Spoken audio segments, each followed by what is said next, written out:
What if the very technology designed to improve our lives becomes the source of our gravest moral challenges? What if the future we've been promised, faster, smarter, easier, hides shadows we've barely begun to understand? Artificial intelligence is no longer science fiction. It drives our cars, predicts our desires, and in some cities, it dictates where the police patrol next. Are you prepared for a world where AI could redefine justice, privacy, and even human rights? Will AI serve humanity or reveal the worst of what humanity truly is? Join us as we open the black box and confront the moral quagmires we can no longer ignore. Section 1. The AI mirror. Our own biases reflected. Imagine standing in front of a mirror, but instead of reflecting your face, it reflects your society. Every prejudice, every hidden bias, every scar of inequality. That mirror is artificial intelligence. AI learns from data, and data is history. But history is not neutral. It is full of human mistakes, injustices, and inequalities. When AI consumes that data, it doesn't just learn facts, it learns the flaws embedded within them. Consider this. In 2018, Amazon quietly scrapped its AI hiring system. Why? Because the algorithm had developed a shocking bias against women. Trained on 10 years of resumes, most of which came from male candidates, the AI concluded that male equaled qualified. Resumes with words like women's or names of female colleges were quietly pushed aside. The system was efficient, ruthlessly efficient, but it was also wrong. And the scariest part? It took humans years to even notice. Now imagine this bias in more critical places. A courtroom, a parole board, or a bank deciding who gets a loan. In 2016, ProPublica investigated Compass, a risk assessment algorithm used in American courts. It was supposed to predict the likelihood of a defendant re-offending, neutral, scientific, and fair. But what they found was chilling.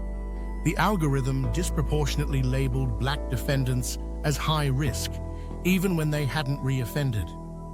Meanwhile, many white defendants with long criminal records were labeled low risk. When confronted, the company refused to reveal how the system worked. It was a black box, no explanations, no transparency. And yet, judges across the United States were relying on its objective numbers to decide human freedom.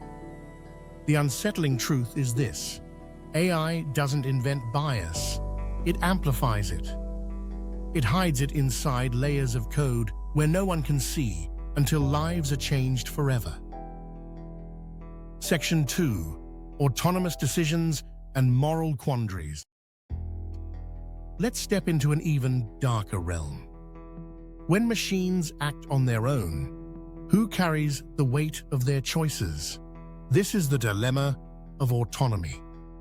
Take the driverless car, the dream of Silicon Valley, a world where human error no longer causes accidents. Safer and smarter. But beneath that promise lurks the oldest philosophical puzzle, the trolley problem. Picture this: an autonomous car is speeding down the road. Suddenly, two options appear. Ahead, 5 pedestrians. To the side, 1 child.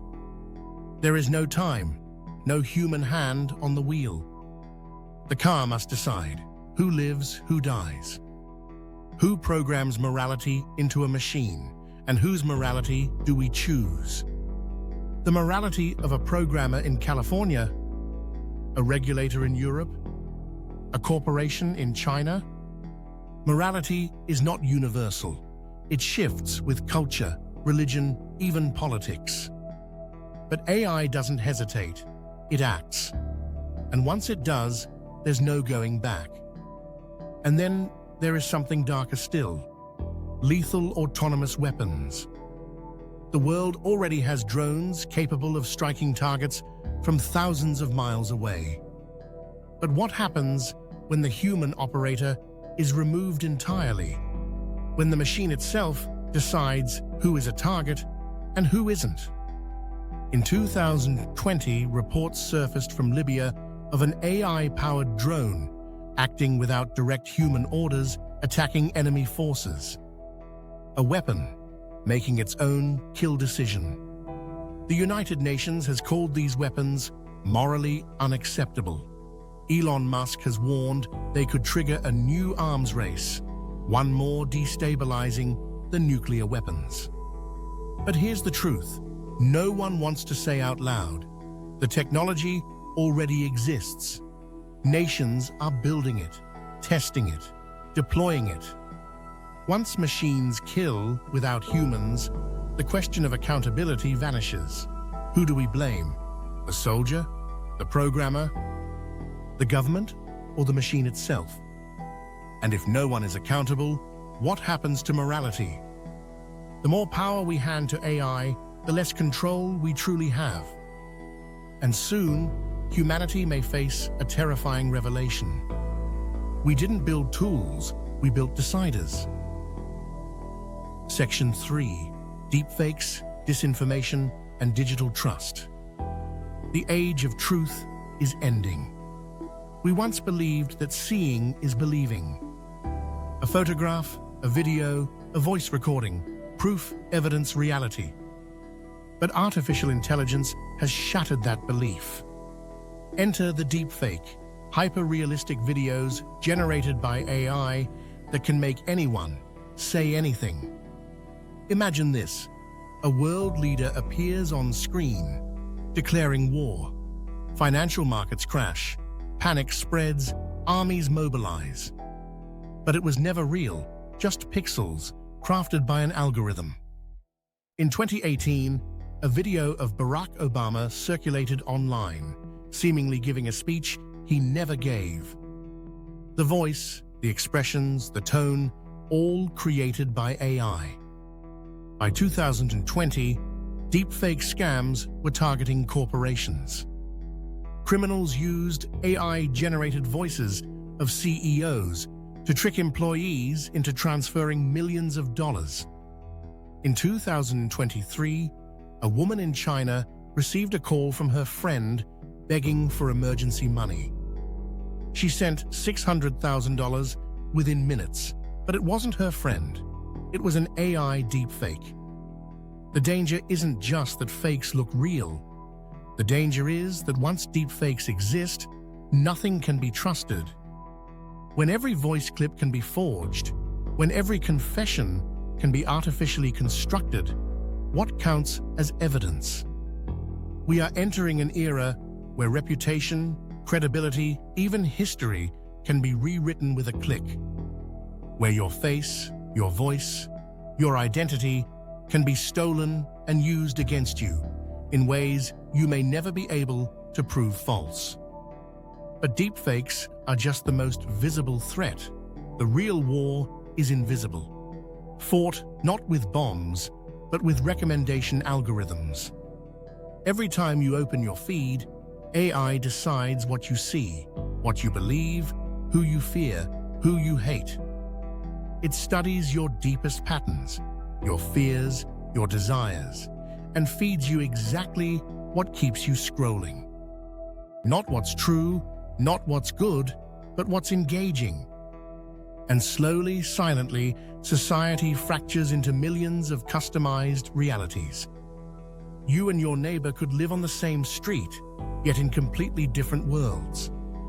Section 4. AI Governance. Navigating the unknown. So how do we fight back? Every great invention in history has come with rules. We tamed fire with laws. We regulated electricity before it burned cities to the ground. We built traffic systems when cars began crashing into chaos. But AI, the answer many hope for, is governance, rules, regulation, and international agreements. a collective effort to tame the beast we've unleashed. Today, most countries barely understand how basic algorithms work. Yet AI is already editing genomes, predicting human behavior, writing propaganda, and controlling financial markets. Leaders are scrambling, and some call for bans, others for acceleration. But here's the problem. Technology moves faster than laws. By the time governments debate, draft, and pass regulations, AI has already leapt ahead. A law written in 2025 may already be irrelevant by 2026. Imagine trying to write the rules for the internet while engineers were still inventing the telegraph. That is the situation we are in. The law is trying to chase a bullet train on a bicycle.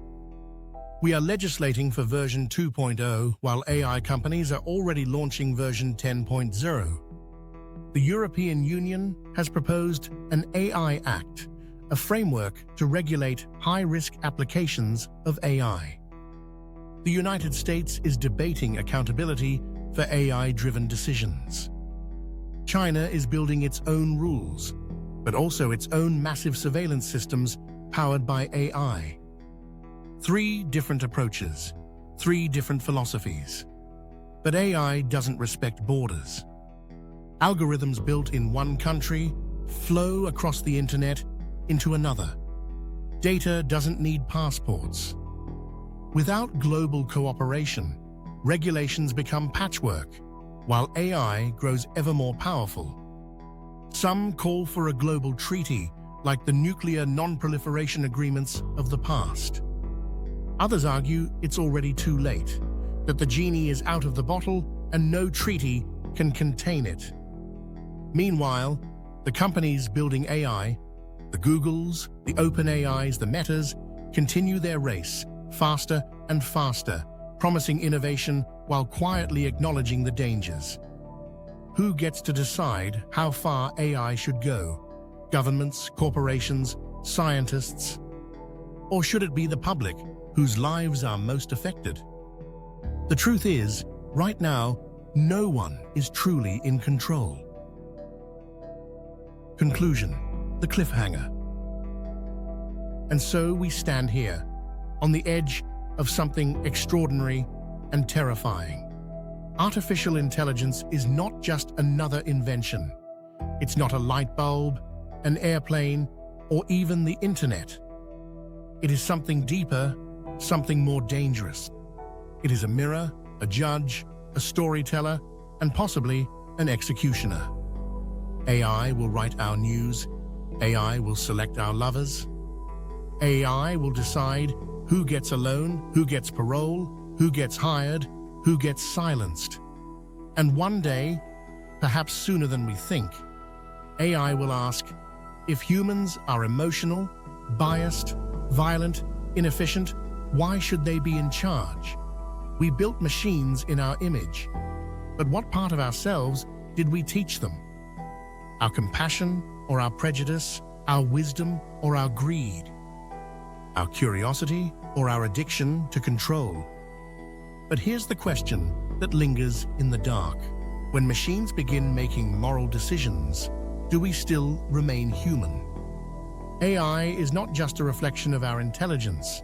It is a reflection of our morality. And if it becomes more ethical than we are, do we truly deserve to lead the future? Thanks for watching this episode of 10-Minute Minds. Every week, we uncover the untold stories behind the world's biggest ideas and people. If you enjoyed this journey, hit the like button, share it with a friend, and subscribe so you never miss what's next. Until next time, stay curious.